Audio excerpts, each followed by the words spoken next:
This is Ben from Testive, and we're looking at an SAT purpose question. Right? It's the purpose of a quotation. So the comment of the narrator's father in lines 12 to 14 serves mainly to.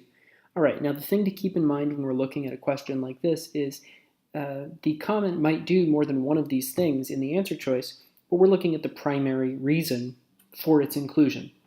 So, for example, critique the narrator's form. The quote says, the janitor of the school had to carry me home on his back, and when my father saw me, he yelled derisively, "What a fool you are to go and get your bones dislocated by jumping from only the second story." Well, I guess there might be a critique of his form in there. He says, you got your bones dislocated by jumping from only the second story, as if, that was stupid, but you shouldn't have gotten hurt so badly from it. But is that the main purpose of including at the beginning of a passage a quote from the narrator's father, who we can assume is an important figure here? Probably not. It's probably not there just to show that he didn't jump very well, because we know the context is he's talking about his whole childhood. Lament the consequences of the leap. Well, his father is upset that he got injured, I suppose, right? But is that more true that this is the best purpose? Is it true that this is more clearly the purpose of this quote compared with, say, emphasize the foolishness of the narrator's action?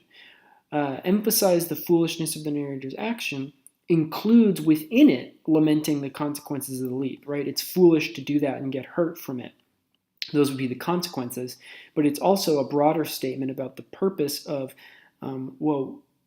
what is this remark from his father symbolize, right? It symbolizes how his father views his sort of recklessness or stupidity. So that's why we can rule out some of these narrower reasons and go to a broader statement. Highlight the family resemblance might be another tempting choice.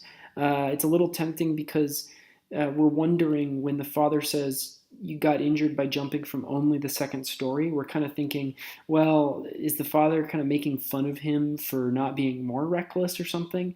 But at the same time, we don't really have evidence for that, whereas we do have evidence that it emphasizes the foolishness of the narrator's action.